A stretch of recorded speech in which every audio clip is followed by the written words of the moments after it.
Con la buena tarde-noche para todos los asistentes a esta sala virtual de la Fundación Excelencia, Liderazgo y Transformación.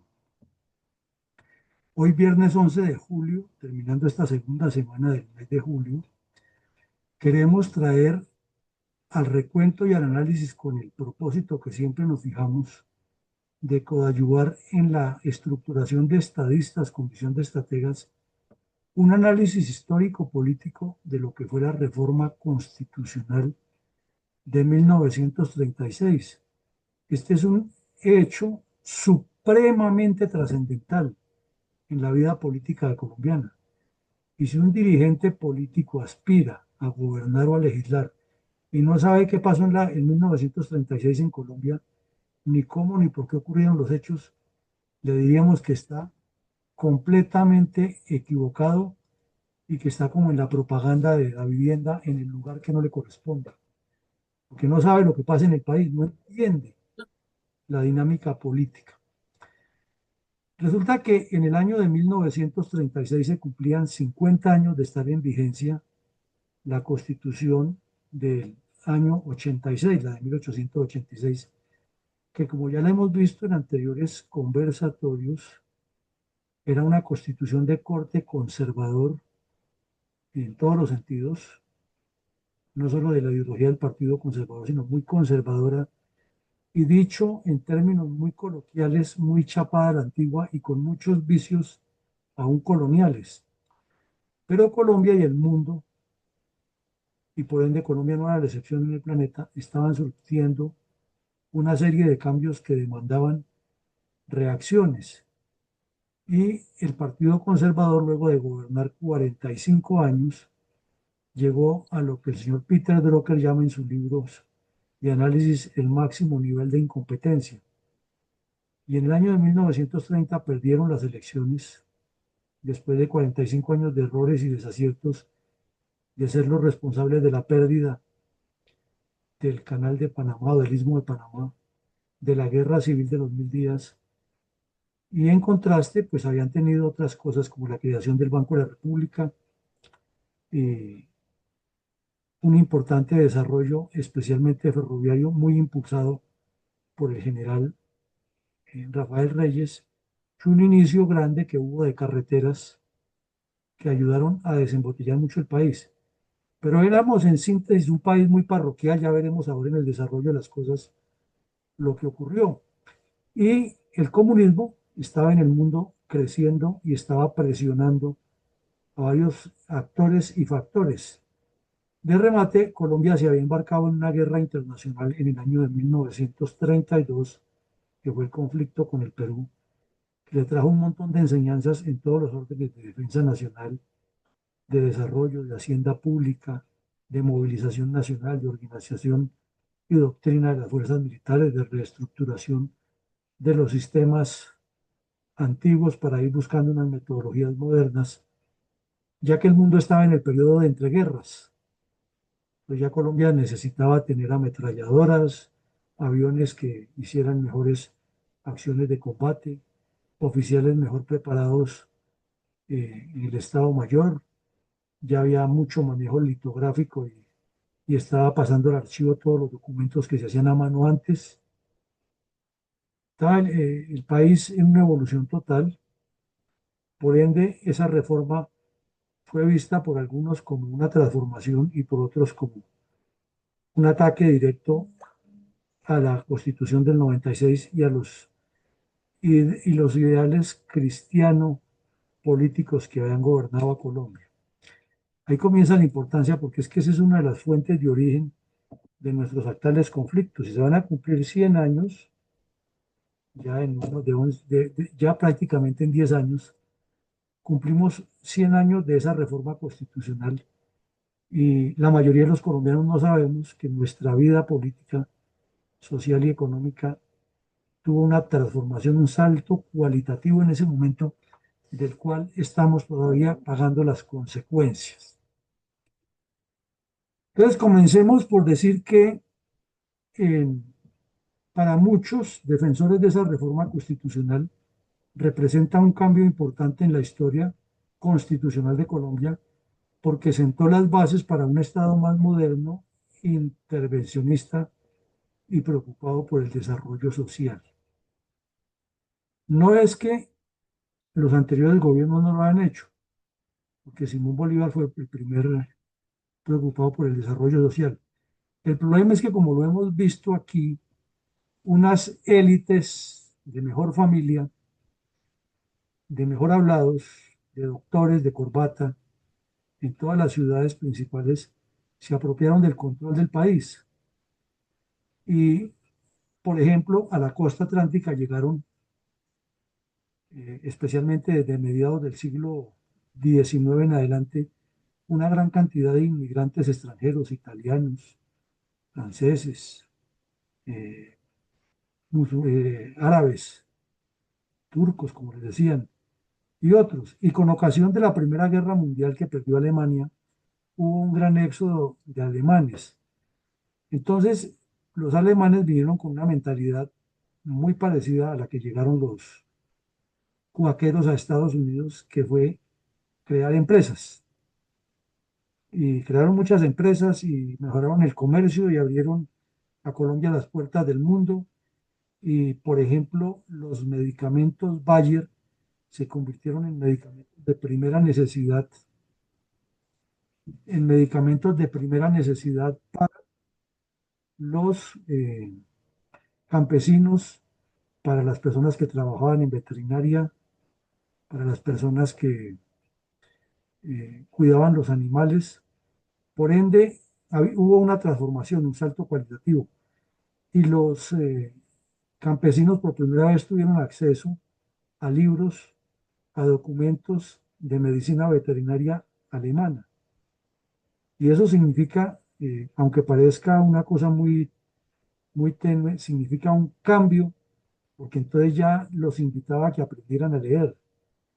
Y los comunistas que estaban cogiendo fuerza decían que la única forma de transformar el país era mediante la culturalización del pueblo. Y este señor López Pumarejo, que era un hombre muy sagaz, era hijo de banqueros, que tenía una formación de izquierda europea, que entendía perfectamente qué era el liberalismo, qué era el comunismo, qué era el socialismo, porque era un hombre culto y porque había viajado por el mundo. Además era un tipo muy rico. Entonces él era una especie de demócrata de los Estados Unidos y veía el país de esa manera. El problema era que con lo que había para gobernar, pues tampoco era que fuera lo mejor de lo mejor, sino que eran las élites y todos estos politiqueros y politicastros que se asocian con él. Entonces, esto tenemos que mirarlo con una óptica muy imparcial, porque si uno se apasiona, termina diciendo que el tipo era comunista o termina diciendo que era un superhéroe y ni lo uno ni lo otro. Vemos aquí tres características de esa revolución. Esta caricatura de Mickey Mouse la publican los conservadores que dicen que la Constitución del 86 era una maravilla, pero que con la convocatoria del decreto 604, el señor López Morejo, que está aquí en la puerta del Palacio, le había pegado una patada y entonces habla la Constitución. Y diciéndole al presidente López Pumarejo, si la Constitución del 86 va a ser violada, entonces mejor que me archiven. O sea, que acaben con la Constitución y le entreguen el país a los comunistas, que era más o menos la teoría del Partido Conservador. ¿Cómo vemos la teoría del Partido Liberal? Era que es un Estado más moderno, intervencionista y preocupado por el desarrollo social. ¿Cuál era uno de los fenómenos que había? Era que prácticamente el país no tenía rentas y las rentas eran el tabaco, el alcohol, el juego en naipes,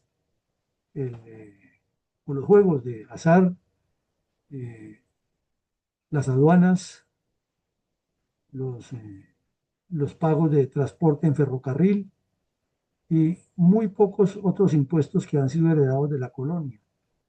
Pero, por ejemplo, la tierra no pagaba porque además los ricos, los dueños de las tierras, los terratenientes, tenían un pacto siniestro con la Iglesia Católica Ellos apoyaban la Iglesia Católica y hacían que esas masas campesinas mantuvieran ignaras y no se prepararan. Era un fenómeno complejo. Y resulta que la misma violencia, el desarrollo, lo que ha dejado la guerra de los 1000 días, la necesidad de que el país se desarrollara, la llegada de todas estas personas con ideas empresariales, especialmente los alemanes, la fundación de la primera aerolínea de transporte que fue Escata, que después se convirtió en Avianca, la guerra con el Perú, le dio un cambio al país, pero el Partido Conservador no lo interpretó así porque seguían aferrados a que era lo que dijera la Iglesia Católica, y la Iglesia Católica feliz porque tenía un maridaje terrible con el Estado. Entonces el señor López Pumarejo rompió ese maridaje. No es tan sencillo en ese momento. Ahorita lo vemos como un caso más, pero eso fue una cosa compleja. Entonces, la segunda foto que vemos aquí que nos ilustra lo que pasó, esto es el 1 de mayo de 1936, frente al Palacio de la Carrera que llamaban en ese tiempo. Esa es la carrera séptima, ustedes la ven ahí. Está el señor presidente Alfonso López Pumarejo con un montón de personas detrás de él, entre los que estaban todos los dirigentes comunistas, Gilberto Molina, Gilberto Vieira y otros tipos, y a todos les dio micrófono, a todos. Y después de que hablaron ellos reclamando los derechos de los obreros y de las clases populares, el señor López echó un discurso muy fuerte en el cual dijo que su revolución en marcha, la cual ya estudiamos aquí hace un tiempo, les recomendamos que revisen ese video, sino buscarlo en la página web de la Fundación, ahí lo encuentran, la revolución en marcha de López Pumarejo, iba porque iba y que iba a cambiar todo, la agricultura, la tributación, la educación, etcétera. Cuando él dijo que la educación, metió el dedo en la llaga que no querían escuchar los caciques conservadores, porque los caciques conservadores partían de la teoría que el campesino tenía que estar allá de peón, prácticamente de esclavo en sus haciendas, y para qué tenía esa gente necesidad de estudiar, si los que tenían que estudiar tenían que ser los señores de corbata y el país. Y esta otra foto que es histórica es en el momento en que están reunidos con él el presidente de la Cámara y el presidente del Congreso, del Senado, firman el documento y se sanciona la ley mediante la cual se reformaba la Constitución de 1986 y la reforma del 36. Entonces, como vemos, grosso modo, no hemos dicho todavía si es buena o mala, si el señor tenía razón o no, sino el escenario de conflictividad social, política y cultural que vivía Colombia, y que por naturaleza todas las épocas de la historia siempre demandarán reajustes porque, como decía Gaitán, los pueblos siempre serán superiores a sus dirigentes. En la revista Credencial de Historia, que es un artículo muy corto, que se lo recomendamos a ustedes que lo lean y lo relean, está como el 1 de mayo de 1936, ya lo vimos en el balcón del Palacio de la Carrera, el señor López Pumarejo lanzó y defendió su programa de la Revolución en Marcha. Él llevaba 2 años ambientando al país y promoviendo una cantidad de, de cambios. Ese día dijo públicamente que esa reforma que él presentaba le quebraba la vértebra o la columna vertebral a la Constitución del 86 que estaba cumpliendo 50 años. Por su parte, los conservadores que han durado 45 años gobernando con la Constitución del 86 y que creían que tenían la sartén por el mango y que era cuestión de tiempo que regresarían al poder, a volver a lo mismo de siempre, a ese país, a mantener ese país oscuro, gris, sí, muy pegado a las iglesias, a ser rezanderos, a que el campesino tenía que seguir allá en el campo, en su nivel primario en que se encontraba, que unos doctores muy importantes que hablaban muy bonito y nadie les entendía en el pueblo en sus discursos podían seguir pelechando. Entonces que esa constitución era una maravilla y que había que dejarla así. Y este señor López fue muy fuerte, les dijo que les había quebrado una vértebra y lo acompañaron ahí Darío Echandía, Joaquín Caicedo y Timoleón Moncada, Caicedo Castilla, no Caicedo y Cuero.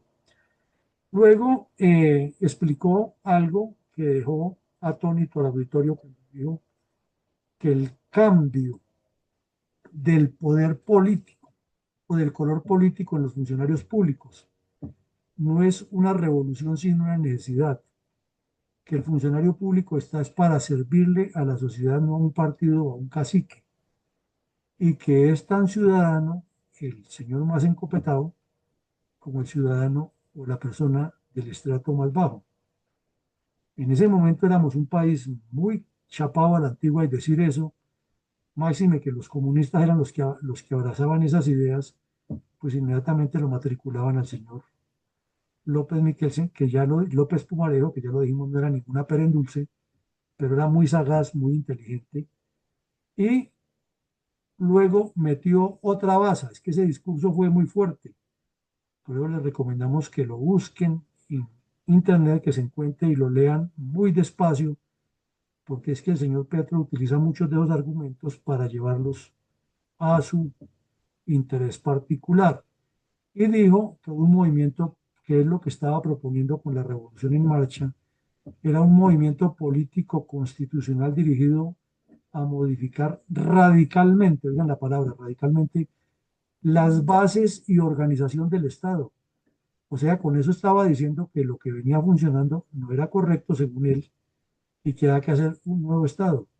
¿Y de qué nos habla Petro? De un nuevo Estado. ¿Qué nos quiere decir eso? Que distintas épocas de nuestra historia hemos estado siempre dependiendo de este tipo de caudillismos y de salidas en falso y de salvadores. Hoy tenemos hasta juglares de mestería, porque ya los de clerecía no existen. Ya la Iglesia Católica no cuenta con sus juglares de clerecía, pero sí tenemos los de mestería, que son los que manejan las marionetas que nos dicen que ellos fueron iluminados por Dios. La otra dice que ella era locutora y que ya tiene la solución para Colombia. El otro dice que él ya fue alcalde de Bogotá y que él tiene la solución súper. El otro nos dice que él fue vicepresidente, ministro de no sé qué más cosas, que él es y nadie más. Y así sucesivamente la lista sigue. Y en ese tiempo estábamos igual, pero este estaba en el poder, el señor López Pumarejo, y además era mucho más inteligente que los que lo rodeaban. Era muy bien hablado, tipo que hablaba como tres idiomas, que conocía medio mundo, que tenía inversiones en Londres, en Roma, en París. Tenía mucho poder y mucha habilidad para manipular. Y luego ya sacan una conclusión ahí en el artículo que dicen qué cambios hizo la Constitución de la reforma del 86. Y es que realmente esa reforma le dio la vuelta completamente a la Constitución porque cambió todo: educación, eh, tributación, manejo de la hacienda pública. eh, por ejemplo, estableció cosas como el impuesto al patrimonio y la elevación de tarifas en forma progresiva de acuerdo con los ingresos de las personas. Estableció un concepto que no existía en la tributación colombiana, que era el exceso de utilidades, y como ustedes ven estaba afectando los recursos o las propiedades de muchas personas que estaban acostumbradas a ganar muchísimo y no a pagar impuestos. ¿De dónde traía él eso? Es que, como sabemos, Estados Unidos entró en la gran crisis, la gran depresión de los años 30, y allá apareció un economista de nombre Keynes, en la teoría keynesiana, que propuso era que había que empoderar a los sindicatos de Estados Unidos, hacer muchas obras públicas para contratar desde el Estado y convertir al Estado en un multiplicador de economía, pero al mismo tiempo en que controlara a todos y que le clavara impuestos a todos los que nunca habían pagado. Y para mantener eso había que darle una importancia a los obreros antes de que se volvieran comunistas, era que los sindicatos tuvieran participación en el manejo del Estado. ¿Cuál era el problema en Colombia? Que como los partidos liberal y conservador no habían creado sindicatos, los sindicatos casi que fueron legitimados fue por los comunistas, porque antes existían eran las asociaciones de artesanos. Con la llegada de las petroleras en principios del siglo se crearon un poco de sindicatos, pero todos fueron infiltrados por el Partido Comunista. Entonces la diferencia en Estados Unidos con Colombia, los sindicatos, era que las uniones de allá eran formadas por un proceso de desarrollo fabril, industrial, comercial, etcétera. En cambio, los de aquí eran personas que se habían formado al calor del comunismo. Y entonces, como cuando él sube a todos los comunistas el 1 de mayo a hablar en la tarima, pues echa más enemigo al Partido Conservador y al sector radical de la Iglesia Católica. Y luego dice que eh, las presiones que le hicieron de parte de los dos partidos era que tenía que hacer una pausa. Él la manejó muy inteligentemente y metió la reforma en el Congreso y con el apoyo del periódico El Tiempo, que era el poder detrás del trono, logró que el Congreso de la República le aprobara esa reforma. Ahora miremos en qué consiste la reforma constitucional de acuerdo con la inteligencia artificial. Puntos claros: la modernización del Estado. Es que cambió un Estado paquidérmico, no es que lo haya transformado del todo, pero lo modernizó más o menos a la altura que se necesitaba para ir cambiando el país. Y le dio una visión mucho más activa y del funcionario público al servicio del ciudadano. Porque si ustedes han escuchado las canciones colombianas y de la música, es que, mejor dicho, el alcalde de un pueblo era Dios en persona, el personero ni se diga. Entonces, para que el pobre campesino tuviera el acceso, o la persona de bajos recursos, si todavía pasa, imagínense hace ya 100 años casi, ¿cómo sería? Entonces este señor dijo: no, los funcionarios son funcionarios al servicio de la sociedad. Y comenzó a buscarle que eso no se quedara en palabras, sino que hubiera una estrategia completa de transformación del Estado. Por eso decimos que esa reforma constitucional es tan importante en la historia del país. En segunda medida, dice que le amplió las facultades al intervencionismo estatal en aspectos como economía, seguridad social, educación, y centrando por primera vez, después de lo tanto que intentó el general Rafael Reyes, que fue el que más habló de eso, en que había que tener un plan de desarrollo para el país, porque lo que se venía haciendo era más o menos como todavía ocurre, pero en ese tiempo era muy evidente, eran las conveniencias de los caciques. Entonces, si a los dueños de las grandes, a los terratenientes de Antioquia, les convenía una carretera, entonces cuadraban con los parlamentarios y la carretera o el camino se abriera por ahí para facilitarles a ellos, no al campesinado, no al resto del país, sino a ellos la sacada de sus productos y mover las cosas. Lo mismo las escuelas, los colegios, etcétera. De igual manera, le metió mucho a los derechos sociales. Se habló por primera vez en Colombia, y eso los comunistas lo consideran que es un éxito de ellos, porque incidieron en que el gobierno López Pumarejo estableciera que todo ciudadano colombiano tiene derecho al trabajo, a la seguridad social, es decir, a cotizar para pensión y salud. En ese tiempo más que todo era para pensión, la salud era casi que de caridad, y a la educación, que el pueblo colombiano tenía derecho a educarse. Eso generaba muchos problemas entre los caciques liberales y conservadores, porque era que por igual, al fin y al cabo se decía que la diferencia entre liberales y conservadores era la hora que iban a misa, pero el pueblo se mataba por ellos sin entender que estaba era siguiendo personas y no ideas ni ideologías. Y decir que la educación no era un privilegio, sino una necesidad para todos los colombianos, era pisar muy callos muy duros, porque, por ejemplo, la Iglesia Católica quería seguir controlando la totalidad de la educación. Y con ocasión de la apertura de escuelas públicas, que fue creciendo desde el 86 en adelante, ya para el 50 había muchas más escuelas públicas, pero la educación de religión católica era totalmente obligatoria.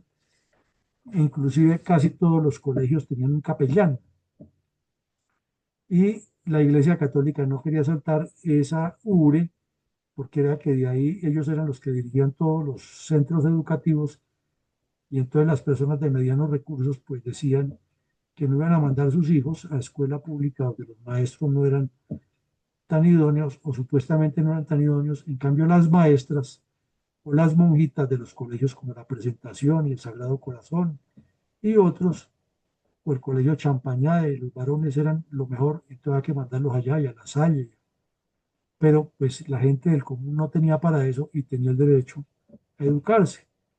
Entonces este señor aquí ya metió la primera reforma fuerte a la educación y como decimos, me tocó muy duro las cuerdas de lo siguiente que eran las relaciones de la iglesia y el Estado, porque había quedado patéticamente demostrado que Monseñor Perdomo, que era el duro, en esa época era el cardenal de Colombia, había tenido muchas disquisiciones con el Partido Conservador, que se había dejado ganar las elecciones del 30 y habían perdido con Olaya Herrera. Entonces ya no tenían tanta incidencia en los asuntos públicos como lo tenían antes, pero seguían insistiendo y reclamaban que se cumpliera el concordato, que Colombia se declaraba Estado católico por obligación, no por el credo que tenemos como católicos, sino por una obligación de un tratado que había, y al mismo tiempo que la iglesia no tuviera, eh, que tuviera toda la influencia total en la decisión de las cuestiones del Estado. O sea, querían llegar al nivel de los iraníes actuales, una teocracia. Le estableció también límites a la propiedad privada y habló por primera vez de otra cosa que era intocable en Colombia, y era la expropiación por utilidad pública. Eso se ha defendido mucho. Aquí ya lo vimos en derecho constitucional, en qué circunstancias se puede hacer, pero se reglamentó. No es que el Estado pueda llegar, no es que el Estado pueda llegar a expropiar a todo el que se le ocurra, sino al contrario, es que eso tiene que ser por utilidad pública y la ley tiene que definir muy bien qué es la utilidad pública. Eh, como parte de esa educación, la Universidad Nacional venía funcionando desde el año 1867, pero el señor López Michelsen, que conocía muy bien cómo funcionaban los campus universitarios en Estados Unidos, quiso darle la misma connotación y construyó eso tan bonito que es el campus de la Universidad Nacional aquí en Colombia, inclusive pensando en que los estudiantes vinieran a vivir ahí y tuvieran el acceso a la educación, una mejor calidad de enseñanza y pagaran muy poco, de acuerdo con los ingresos de la familia, pero que pudieran vivir ahí mismo en el centro universitario y no tuvieran que ni desplazarse ni buscar cómo llegar todos los días. Y esas residencias tenían hasta cocinetas y sitios para que ellos mismos pudieran preparar sus alimentos. Desafortunadamente, los comunistas, que son la peor peste que hay sobre el planeta, infiltraron eso y la convirtieron fue en un antro de, de violencia y de terrorismo. Pero cuando se creó esa ciudad universitaria aquí en Bogotá era seguir el ejemplo de un campus bien organizado al estilo estadounidense, donde los estudiantes tuvieran un entorno cultural, social y político en el cual se interactuaran, intercambiaran entre ellos en todos los aspectos deportivos, culturales, sociales, para que cuando ya salieran a ejercer sus profesiones hubiera como una identidad, como existe en Harvard, como existe en Princeton, Georgetown, en todas las universidades que entre ellos guardan una identidad y siempre procuran que donde haya un graduado de esa universidad sea ejemplo. Eso era más o menos la idea, pero los bandidos siempre se infiltran en todas partes y se tiran las cosas. Eh, otro, otro, otro aspecto fue que en relaciones exteriores comenzó él a darle la forma de lo que tanto había buscado el general Reyes en su gobierno, que era que tuviera una política clara, en especial para definir los problemas de los límites, ya que con todos los países eran invasiones, como veíamos anoche, y nos han robado territorio, y este señor le metió la mano a eso con esa reforma. ¿Qué implicaciones trajo eso? Pues la primera implicación es la resistencia que tuvo ese proyecto por parte de quienes no estaban de acuerdo.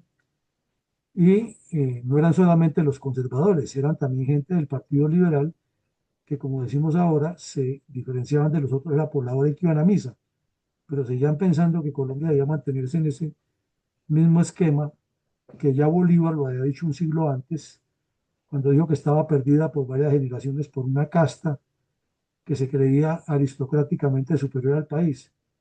Se han pasado ya 2 siglos desde que Bolívar dijo eso y ya va a ser un siglo de que el señor López Pumarejo intentó cambiar eso y ha sido muy complejo. Todavía los tenemos. Y es que los vemos en las elecciones. Se creen que ellos tienen el derecho a ser los que gobiernan.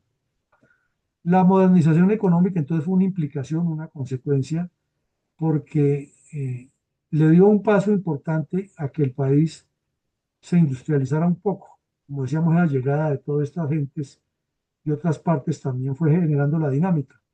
O sea, es una dinámica que venía en curso y el señor lo que hace es presentarla como una reforma a la Constitución para que se avance. Pero la verdad que en un siglo no hemos avanzado mucho en industria y sin embargo ese fue un objetivo de esa época. Igual pasa con el desarrollo social, ¿no? Sobre todo lo de eh, el seguro de las personas y es cuando aparece la creación del Instituto Colombiano de Seguridad Social, que fue concebido con un buen concepto, con una idea de servirle como el vehículo que unía al Estado con la clase obrera y con los trabajadores y con la ciudadanía en general para que todos los colombianos tuviéramos una seguridad social. Pero ya aquí sabemos, por experiencia y por lo que hemos escuchado, la podedumbre en que se convirtió eso, porque cada politiquero vio era para ir colocando a sus amiguetes allá y para robar a 2 manos, y llegó el momento en que se volvió tan inoperante que tuvieron que acabarlo. Pero estaba concebido, era como una política estatista, que era lo malo, de apoyar a la población. Entonces, lo malo aquí no es si tenía un concepto excelente o no, lo malo es la calidad de personas que lo instrumentalizaron y lo implementaron. También le dio una transformación política al país y ahí es cuando cogen fuerza los intelectuales como Abelardo Forero Benavides, Jorge Eliezer Gaitán, Indalecio Líbano Aguirre y otros, el doctor Germán Arciniegas, que se volvieron muy críticos, en ocasiones demasiado exagerados, pero muy críticos de cómo ha sido la política en Colombia. Y comenzaron a presionar que la historia del país se escribiera desde la óptica liberal, ya que llevábamos siglo largo de estar viendo y aprendiendo historia desde la óptica del Partido Conservador o de los conservadores. Y a partir de ahí, pues ya los debates fueron más abiertos. Uno de los pioneros de esos debates, aunque López Pumarejo no la iba con él, pero era uno de los gestores de esa etapa de transformaciones políticas, fue Jorge Eliezer Gaitán, especialmente cuando llegó al Congreso de la República y armó el debate de las bananeras. Entonces, grosso modo, estamos haciendo un barrido. Sí nos queda muy claro por el momento que esta constitución sí sacudió las entrañas del país y no estamos diciendo ni nos vamos a matricular si fue buena o mala, eso lo dice la historia y lo dicen los hechos, pero lo que sí nos demuestra es que por no conocer todos estos procesos históricos que se han dado, hemos caído hasta en la estupidez de elegir un sujeto como Petro, o Belisario Betancur, o César Gaviria, o Manuel Santos, Ernesto Samper, porque el elector colombiano del común no tiene ni la menor idea de todas estas cosas. Bueno, ahora miremos documentos históricos reales. En esta foto están Carlos Pérez, que era el presidente de la Cámara de Representantes, Eduardo Santos, que luego sería presidente, Eduardo Santos Montejo, dueño del periódico El Tiempo, que era el presidente del Senado en ese momento, el señor López Pumarejo, que era el presidente de la República, y el doctor Pedro Alejo Rodríguez, que era el presidente de la Corte Suprema de Justicia. Entonces, en esta foto estaban los 4 hombres en ese momento más poderosos de Colombia. Lo que llama la atención es que por lo menos 3 de los 4 eran los dueños del país, ¿no? Y ese es el gran problema, que ellos eran herederos e hijos de dueños del país. El periódico El Tiempo publicó este titular, y esta es la página original, la foto de la página original. En solemne ceremonia fue sancionada la ley, que el acto se efectuó en el Palacio de la Carrera, y la séptima, que eh, el presidente, perdón, el señor Darío Echandía estaba fuera de la ciudad por una situación familiar, pero que había enviado su concepto y su discurso eh, para que se lo leyeran, que el presidente López echó un discurso, desde luego, eh, muy profundo, porque era además una persona muy letrada, y les metió la baza y les dijo que la Constitución del 86 eh, hasta ahora había comenzado a coger fuerza en el 1910, pero que le ha faltado fuerza jurídica. El tipo utilizaba las palabras como eran, que se necesitaba más libertad para el poder civil y para los principios activos del primer día desde el primer día de la vigencia, que él era el colombiano más convencido de las libertades y las transformaciones. Era un hombre muy hábil para hablar, y les metió el gol. Y luego habló Eduardo Santos, que era otro orador muy bueno, que cultivaba muy bien el arte de escribir, al fin y al cabo le gustaba el periodismo, y también se fue en el mismo sentido, y, y dijo más o menos que el Congreso de la República, bajo su presidencia, como del Senado particularmente, estaba todo identificado y adherido a todas esas transformaciones. Pero viene la contraparte. Ese mismo día, en el Hotel Granada, que quedaba ahí cerca de la librería Lerner, en la Avenida Jiménez con carrera cuarta, ese era el epicentro de las reuniones, de las grandes reuniones políticas e históricas. Inclusive ahí se reunió 12 años después la primera reunión de la OEA, y ahí era donde estaba el general Marshall, el día que las hordas destruyeron a Bogotá, el 9 de abril del 48. En ese hotel, esa noche, el señor Laureano Gómez, que era aquí lo vemos en el centro de la foto, era el mandacayar del Partido Conservador, reunió toda la crema innata del Partido Conservador que vino de diferentes partes del país, todos vestidos con frac, muy elegantes, para celebrar ellos, por su parte, los 50 años de la Constitución del 86. Entonces, como vemos, la politiquería ha sido la misma en Colombia. En lugar de estar ellos analizando el fenómeno, cómo arreglaban al país, andaban en un banquete y una comilona entre los dueños del Partido Conservador para cuestionar lo que se había hecho. Y aparecieron también unos oradores que eran muy bravos del Partido Conservador, comenzando por Laureano Gómez, y soltaron unas diatribas y catilinarias impresionantes contra la reforma. La tildaron de lo peor que había desde la óptica de ellos. Quizás tenían razón en algunas cosas, en otras tal vez no, pero fue el escenario. Entonces ese banquete fue un ataque permanente a la reforma de la Constitución, y a decir que ellos, como conservadores, estaban identificados con la forma como se venía funcionando esa Constitución, y que ellos lo que esperaban era regresar al poder para mantener esa Constitución. Y con esa idea, tanto conservadora como liberal, los comunistas se van metiendo muy hábilmente con los sindicatos y las gabelas que les dio el señor López Pumarejo, y es cuando ocurre la muerte de Gaitán y la violencia tripartidista de los años 50 y 60. Entonces veamos cómo los orígenes se van atando uno con otro, y cómo las irresponsabilidades de los dirigentes políticos en cada época son las que llevan a Colombia a la tragedia. El periódico El Tiempo publicó un artículo, un editorial muy largo, en el cual hizo un análisis histórico, político, social, educativo. Le tocó varias aristas, obviamente completamente inclinado hacia el lado de la necesidad de esa reforma y de mantenerla. Le dio unos alcances teóricos de lo que se decía, defendió mucho la idea de que el liberalismo estaba transformando a Colombia y no descuadernándola, que las políticas que proponía López Pumarejo eran convenientes para la nación y no para unos pocos. Se metió con el tema de las tierras y las industrias, algo que era intocable. Eh, Hizo énfasis en que el liberalismo y comunismo no era lo mismo.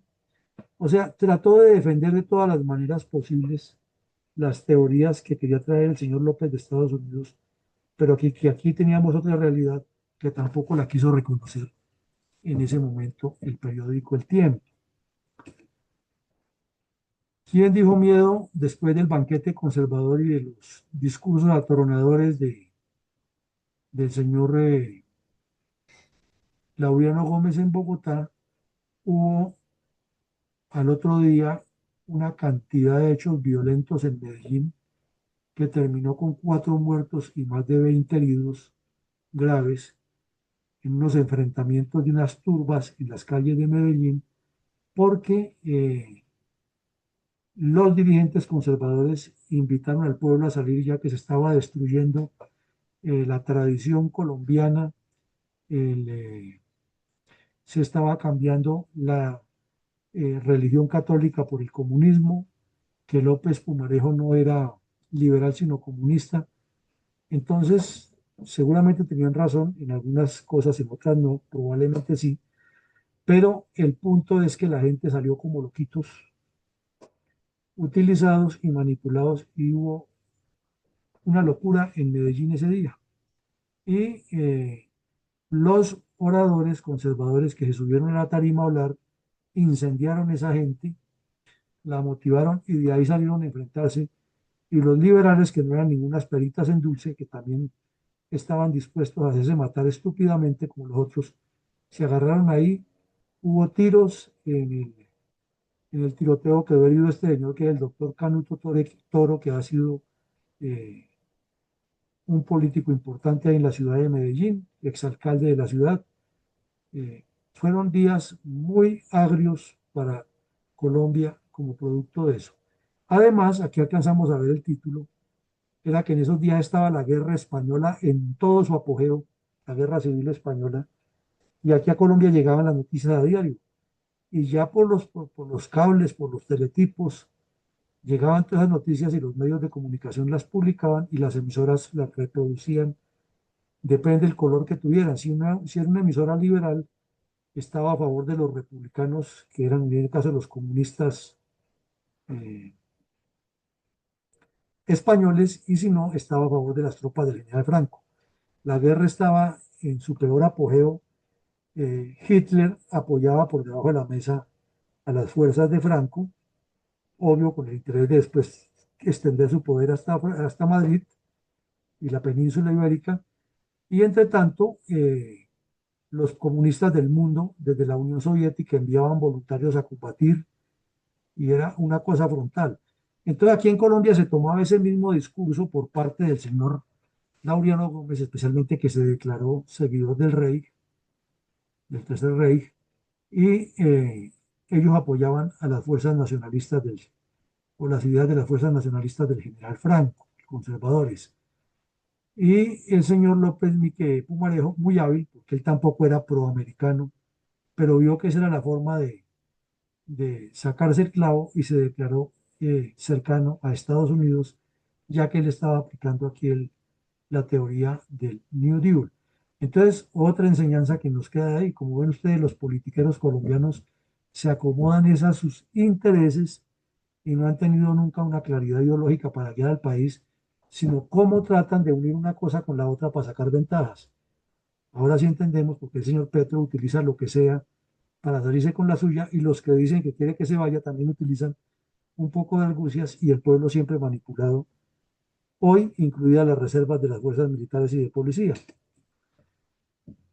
Ahora miremos un contexto de qué era Colombia en ese momento para que nos demos también a la tarea de entrar en profundidades. Miremos aquí tres, cuatro noticias que se publicaron el mismo día en páginas interiores de los diarios. Que un empréstito para la carretera de Bogotá a la costa se estaba eh, coordinando con varios bancos, y que intervenían allí la banca o los las entidades financieras Caja de Crédito Agrario y el Banco Central Hipotecario, con el fin de ayudar a financiar, a coayudar a financiar, pero que era necesario que el Estado se comprometiera en un préstamo más grande con una entidad internacional, porque esa carretera era muy necesaria y había que avanzarla. Y de otra parte, debajo había una noticia que decía que un señor había vendido un ingenio muy grande en Puerto Tejada por 6.170 pesos. Ese era el tipo de noticias que había en el momento. Claro, 6.170 pesos era mucho dinero en la época, pero así se manejaban las noticias en ese momento. Y luego mencionaban en otra que no se ha podido construir el acueducto de Santa Marta y parece que lo hubieran publicado ayer porque Santa Marta siendo una capital turística y todavía no tiene un buen acueducto y estamos hablando de 100 años después de eso. Y debajo colocaban que el mayor Callejas, un mayor que estaba ahí, eh, había sido nombrado ahora de nuevo comandante del batallón Córdoba encargado porque el comandante se había ido. Y lo mismo que en Ipiales había mucha consternación porque el coronel Leopoldo Piedradita del grupo de artillería Cabal que funcionaba en ese tiempo en Ipiales había sido trasladado y que la ciudadanía esperaba que el comando del ejército trasladara para allá a un oficial de las mismas calidades, ya que había hecho mucha empatía con la ciudadanía. Entonces vemos otra enseñanza, ¿no? El ejército siempre ha estado presente en las cuestiones del país en todos los sentidos, pero ni nosotros mismos como militares nos hemos dado cuenta de ese valor y no lo hemos sabido aplicar. Y para la sociedad civil, pues que estén ahí y hagan, y para los políticos, ojalá que no brillen porque nos opacan. Entonces ya cerrando, tenemos unas enseñanzas y reflexiones. Lo primero es que la revolución en marcha y la transformación o la reforma a la Constitución del 86 es consecuencia del fracaso de la hegemonía conservadora, que ya dijimos es responsable de la guerra de los 1000 días, responsable de la pérdida de Panamá y de las confrontaciones que hubo y que el país estaba en un proceso que ellos no lo entendieron como les pasa a los políticos de ahora. Es que el buen político no es el que sabe las constituciones de memoria ni nada, es el que interpreta cuáles son los fenómenos que está viviendo su pueblo y que sabe salir a resolver esos problemas porque los entiende. La hegemonía conservadora no lo entendió. Se quedaron arraigados a los pensamientos de la Iglesia Católica y no entendieron que Colombia, producto de la guerra y del crecimiento artesanal y de la llegada de todas estas personas del exterior, o sea, lo que estaban viendo no lo entendían. Iba a cambiar y que necesitaba gente mucho más preparada, más empoderada, y que si ellos no lo hacían, iba a suceder de una u otra manera. Entonces se quedaron como los dinosaurios del tren de la historia y desde ahí comenzó la declive del Partido Conservador hasta que llegó Marta Lucía Ramírez y lo sepultó le clavó el último puntillazo al ataúd. Otra enseñanza que nos queda aquí es que los pueblos, y especialmente los tercermundistas, somos presas como veletas de los aires y vientos geopolíticos externos. Lo que estaba sucediendo en Estados Unidos, en Alemania, en el resto de Europa, en España, en la Argentina con Perón, o con, no con Perón, sino con los generales que estaban ya gobernando en la Argentina, lo que ocurría en Chile también, que era un país que estaba en unos procesos importantes, nos estaba llegando de una u otra manera, pero aquí seguíamos enfrascados entre Gómez y López, Gómez y Santos, eh, el papá de Pastrana y los mismos politiqueros de siempre repartiéndose el poder y peleando por puestos, sin entender lo que estaba pasando en el mundo. La guerra con el Perú fue un punto también de quiebre de la historia del país, porque trajo muchas transformaciones en todos los órdenes. No se le ha dado la trascendencia, porque es que no conocemos la historia, no nos gusta tampoco estudiarla, y queremos hacer política y participar en política sin saber de qué se habla, pero hablemos, porque es que somos la solución. Esa guerra con el Perú es otro evento interesantísimo que nos trae mucha transformación, no solo en la parte militar, sino en el país. Le enseñó a los colombianos que el colombiano bien motivado sí quiere a Colombia, Ese gesto de todas las damas que tenían algún recurso, que fueron voluntariamente a entregar sus alhajas con el fin de que el Estado tuviera con qué comprar las armas y las dotaciones para los soldados, es único en la historia del mundo y demuestra que la gente sí quiere a Colombia, si hay quien la motive y si hay una razón valedera, pero no como los políticos